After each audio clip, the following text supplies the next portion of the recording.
আজ গোবর্ধন পূজা। সারা বিশ্বজুড়ে বৈষ্ণব সম্প্রদায় অর্থাৎ শ্রীকৃষ্ণের উপাসকরা আজকের দিনে গিরি গোবর্ধনের উপাসনা করেন। গিরি গোবর্ধনকে প্রথম উপাসনা করেছিলেন স্বয়ং শ্রীকৃষ্ণ। আজকের ভিডিওতে আপনাদের গিরি গোবর্ধনের সেই কাহিনী শোনাবো। এই কাহিনীটি উল্লেখ রয়েছে শ্রীমদ্ ভাগবতমের 10ম স্কন্ধে। শ্রীকৃষ্ণের শৈশব জীবন কেটেছিল ব্রজভূমি। সেই সময় ব্রজভূমিতে প্রধান উপাস্য দেবতা ছিলেন ইন্দ্র। ব্রজবাসীরা নিজেদের সুখ স্বাচ্ছন্দ্য, তাদের সারা বছর ফসল উৎপাদন ইত্যাদির জন্য তারা ইন্দ্র দেবতার উপাসনা করত। তারা মনে করত যে ইন্দ্রদেবের কৃপাতেই তাদের শস্য ক্ষেত ফসলে ভরে থাকে, ইন্দ্রদেবের কৃপাতেই বৃষ্টিপাত হয়, ইন্দ্রদেবের কৃপাতেই তাদের জীবন সুখ স্বাচ্ছন্দ্যে ভরে ওঠে। সেই মতোই ব্রজভূমিতে ইন্দ্রদেবের জন্য যজ্ঞ আয়োজন করা হয়েছে। যজ্ঞ আয়োজন করেছেন নন্দরাজা। সেই সময় কৃষ্ণ এবং বলরাম এলেন সেই যজ্ঞ অনুষ্ঠানে। এসে তারা ইন্দ্রদেবের জন্য এই যজ্ঞের আয়োজনে আপত্তি জানালেন। তখন নন্দরাজা কৃষ্ণের কাছে ইন্দ্রদেবের উপাসনা করার কারণ ব্যাখ্যা করলেন।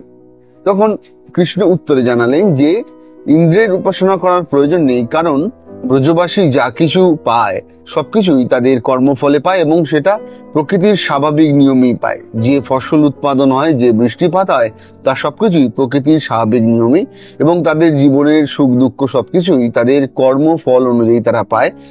এই জন্য ইন্দ্রদেবের আলাদা করে পুজো করার কোনো প্রয়োজন নেই। বরং শ্রীকৃষ্ণ তিনি উপদেশ দিলেন যে ইন্দ্রদেবের বদলে তাদের উচিত যে গিরি গোবর্ধন তাদের রক্ষা করে, যে গিরি গোবর্ধনের রাখালরা তাদের গরু মোষ ইত্যাদি চড়ায়, সেই গিরি গোবর্ধনের উপাসনা করা। তখন শ্রীকৃষ্ণের কথা মেনে নন্দরাজা সেই যজ্ঞে তারা গিরি গোবর্ধনের উপাসনা শুরু করলো। ভগবান শ্রী বিষ্ণু সেই যজ্ঞে পর্বতের রূপ নিয়ে সেই যজ্ঞাহুতি গ্রহণ করলেন। এরপর যখন ইন্দ্র দেখলেন যে একটি ছোট্ট শিশুর কথায় ব্রজবাসী তার জন্য আয়োজিত যজ্ঞ বন্ধ করে দিয়েছে, তার উপাসনা বন্ধ করে দিয়েছে, তখন তিনি ব্রজবাসীর ওপর ক্রোধিত হলেন। তাই তিনি সমস্ত মেঘেদের ব্রজভূমির ওপর বৃষ্টিপাত সৃষ্টির আদেশ করলেন। ইন্দ্রের আদেশে প্রবল বৃষ্টিপাত হতে লাগলো ব্রজভূমিতে।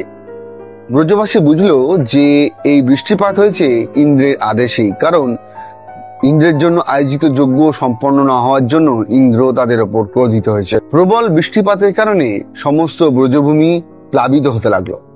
তখন সেই ব্রজভূমিকে রক্ষা করার জন্য কৃষ্ণ সমস্ত ব্রজবাসীকে নিয়ে গেলেন গোবর্ধন পাহাড়ের পাদদেশে। সেখানে তিনি নিজের বাম হাতের কনিষ্ঠ আঙ্গুলির ওপর গোবর্ধন পর্বতকে ধারণ করলেন। আর গোবর্ধন পর্বতের নিচে আশ্রয় পেল সমস্ত ব্রজবাসী, আশ্রয় পেল ব্রজভূমির সমস্ত গরু এবং অন্যান্য পোষ্য জীবরা।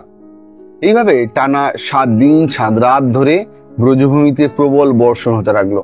এই প্রবল বর্ষণে যখন ব্রজবাসীর কোনো ক্ষতি সম্পন্ন হলো না, তখন ইন্দ্র সেখানে বজ্রপাত ঘটাতে লাগলো। ইন্দ্রের বজ্রের আঘাতেও ব্রজবাসীর কোনো ক্ষতি হলো না। 7 দিন 7 রাত বৃষ্টির পর মেঘেদের মধ্যে সঞ্চিত বৃষ্টি শেষ হয়ে গেল, ফলে বৃষ্টিপাত বন্ধ হলো। এত প্রবল বৃষ্টিপাতেও ব্রজবাসীর কোনো রকম ক্ষতি হলো না।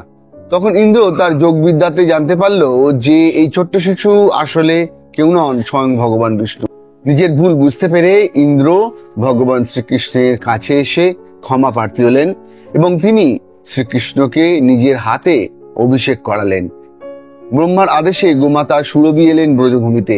অন্যান্য দেব ঋষিরা এলেন মন্দাকিনীর পবিত্র জলধারা নিয়ে। 10 দিকপাল এলেন সমুদ্রের পবিত্র জল নিয়ে। গোমাতা সুরভির দুগ্ধ, মন্দাকিনী এবং সমুদ্রের জল দিয়ে ইন্দ্র শ্রীকৃষ্ণের অঙ্গাভিষেক করালেন। গিরি গোবর্ধনকে নিজের বাম হাতের কনিষ্ঠ অঙ্গুলিতে ধারণের জন্য শ্রীকৃষ্ণের নাম হয়েছিল গিরিধারী। আর যখন দেবতারা তাকে অঙ্গাভিষেক করালেন, সেই থেকে তার নাম হলো গোবিন্দ। দর্শক বন্ধুরা, গোবর্ধন পূজা নিয়ে আজকের এই ভিডিও কেমন লাগলো অবশ্যই নিচে কমেন্টে জানান। এরকম নানা ইন্টারেস্টিং মাইথোলজিক্যাল স্টোরিজ এর জন্য অবশ্যই এই চ্যানেলটিকে সাবস্ক্রাইব করে রাখুন।